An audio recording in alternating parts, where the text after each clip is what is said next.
really is a pleasure to be here and to join you and my fellow members of the Board of Directors in congratulating a really extraordinary group of honorees this evening. Ambassador Sarikhan, Director Clapper, Christian Amanpour, my distinguished colleague, Dr. Rabeau, and the gentleman I'm now about to recognize as a representative of a very important American enterprise. And so it is my role this evening to present the Global Education Award to Rosetta Stone and its chairman of the board, Tom Adams.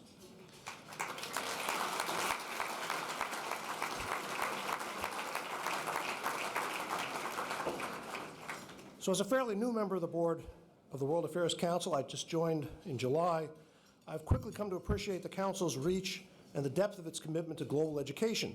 And that commitment also lies at the heart of the rapidly growing and highly innovative enterprise we honor this evening. In 1992, Alan Stolzfus and John Fairfield developed their love of languages and computers, respectively, into a self-study language software that has revolutionized language learning around the world.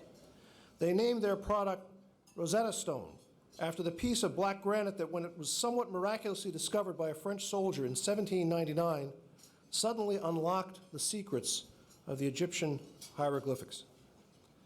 Now offering software-based instruction in more than 30 languages and 150 countries, Rosetta Stone has reached millions and continues to evolve as technological advances enable it to refine its offerings to an increasingly global society. While its headquarters are located in the Shenandoah Valley, Rosetta Stone now has offices in London, Munich, Tokyo, Seoul, and Boulder, Colorado, as well as executive offices here in the nation's capital. Rosetta Stone's contribution to global education and to cross-cultural understanding has now expanded to include offerings in traditional K through 12 classrooms in the United States, where language instruction has not kept pace with the globalization of our economy, as we all know. In addition, Rosetta Stone tailors programs for businesses and governments, operating on the premise that learning another language is the key to cultural understanding, stronger economies, global competitiveness, and even national security. At the helm of Rosetta Stone and a key contributor to its continuing success is its chairman, Tom Adams. Now, Mr. Adams was named Rosetta Stone's chairman of the board last month after leading the organization as its president and CEO for 9 years. During his tenure as CEO, Rosetta Stone's revenues grew more than 25-fold, from just $10 million in 2002 to $259 million in 2010, which I think may surpass the rate of growth even of the United States economy, if I'm not mistaken. Tom Adams has also extended the company's reach by successfully taking it public in 2009, and did so successfully despite the recession. He's been instrumental in developing the company's ventures into new technologies and markets. In recognition of his many accomplishments, Mr. Adams has been named Ernst & Young Entrepreneur of the Year, Executive of the Year by the American Business Awards, and CEO of the Year by Smart CEO. A native of Sweden, Tom Adams grew up in France and England, holds a Bachelor of Arts degree from Bristol University in the United Kingdom, and also an MBA from INSEAD in France. Fittingly, for a chairman of a great language company, he is fluent in Swedish, English, and Spanish, and he also has a working knowledge of Chinese and German, and he's currently learning Russian. Now, I think you're probably using Rosetta Stone to learn Russian. Would that be fair to say? And I just wanted to mention that we're holding our global forum in Seoul, Korea, a week from now. If anyone has spare time, our keynote speaker is our alumnus Colin Powell. Be an interesting event. Do you think I could use your technology to learn Korean between now and next week? We'll try that as a challenge. Well, Mr. Adams, for your many accomplishments, I'd like to say felicidades, félicitations, herzlichen Glückwunsch, Gongxu, Pozdravляю вас. Congratulations. Ladies and gentlemen, please join me in welcoming the recipient of this year's Global Education Award, Rosetta Stone's chairman, Tom Adams.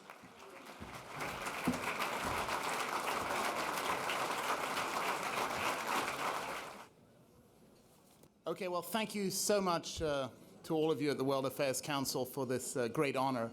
I accept it, of course, on behalf of my whole team at Rosetta Stone. It's a massive effort that's gone into building this company, and every day, every one of them continues to try to change how people learn languages, and it's that passion that's been so precious to me over the past 9 years.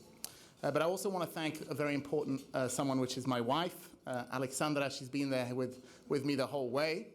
Alexandra, like me, is someone that was exposed to all sorts of global situations throughout her life. She grew up for part of her time in East Berlin, given that her dad was a diplomat. So she was exposed as well to this global environment, this education of globalism that the World Affairs Council spurs.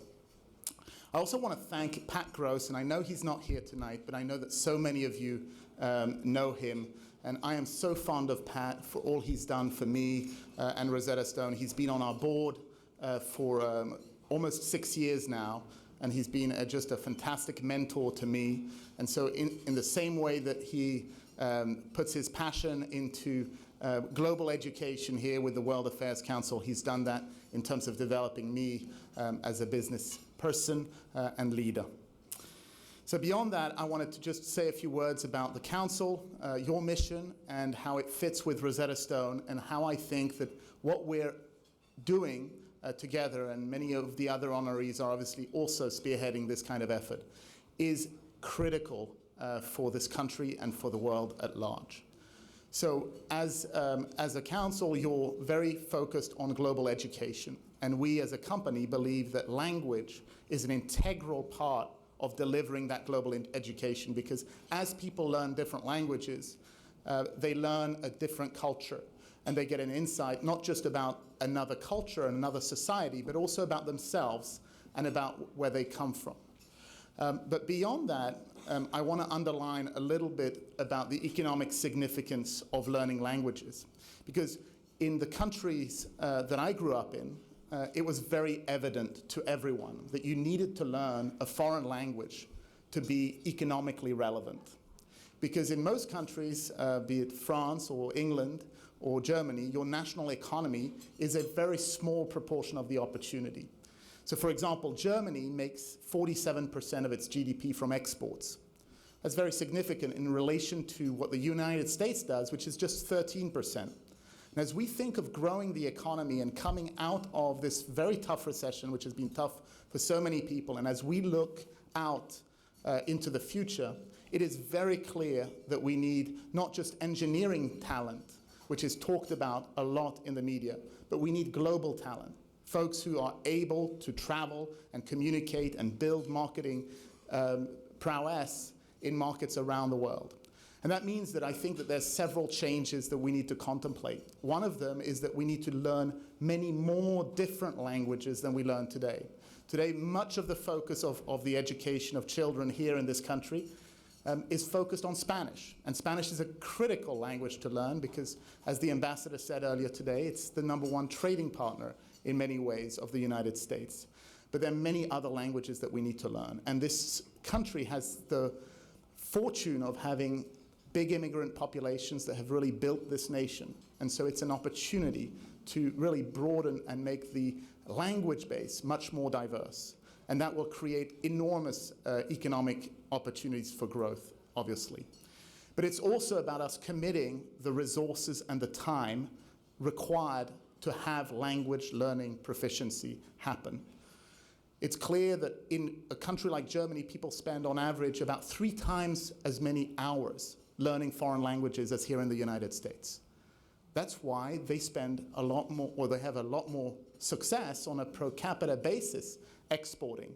So I encourage us all to sort of think about how we can influence many important people in Congress and so forth to try to elevate this issue in the same way that STEM has been elevated recently. If we only focus on engineering and deny ourselves the opportunity of giving the young people who are going through school today the languages that they need in order to be successful in the economy that they'll be graduating into, we're losing a big opportunity.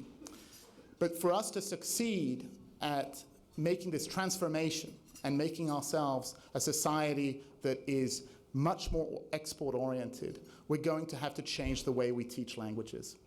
The same old ways that we've practiced over the years have not delivered good outcomes. And it's not because you're not good at learning languages. All of us are brilliant at it. We learn it before we're even able to have a real memory. I'm very lucky to have two children. One is just coming in. It's my son. He's about 1.5, and he's just learning now simple words. My daughter is much further along. She's 3.5. All of us are able to learn. And it's that insight that's driven us at Rosetta Stone to innovate in the pedagogy of how you teach languages. Because we know that teaching conjugations of verbs, making you memorize grammar lists, will not result in you being proficient in a conversational environment. We've inverted the classroom. We've made it possible for you to exercise the language that we've taught you in conversational settings with native speakers, staying in the language. And so there's an enormous amount of innovation that can be brought to bear on this issue. But it's not just about Rosetta Stone. It's actually about lots of players in the mix. Teachers around the country are very qualified to teach in an immersion manner. And I encourage anyone who's a superintendent or involved in education to push the debate about method. If we teach children the wrong way, it doesn't matter how much money we spend or how much time we dedicate to the children looking at language learning materials. We've got to give them the better way. And with that, it's all about, for us, contributing to that opportunity. But let me end by saying that it's not just about business. It's never been that for me. And it won't be for all those that we are able to teach new languages. When you learn a new language, you really change your world. You become much more confident. You become much more aware of your own culture, of your own differences, and you somehow understand the world better. You become a more confident person. And even traveling to countries where you don't speak the language, you feel more globally successful, more part of the global community.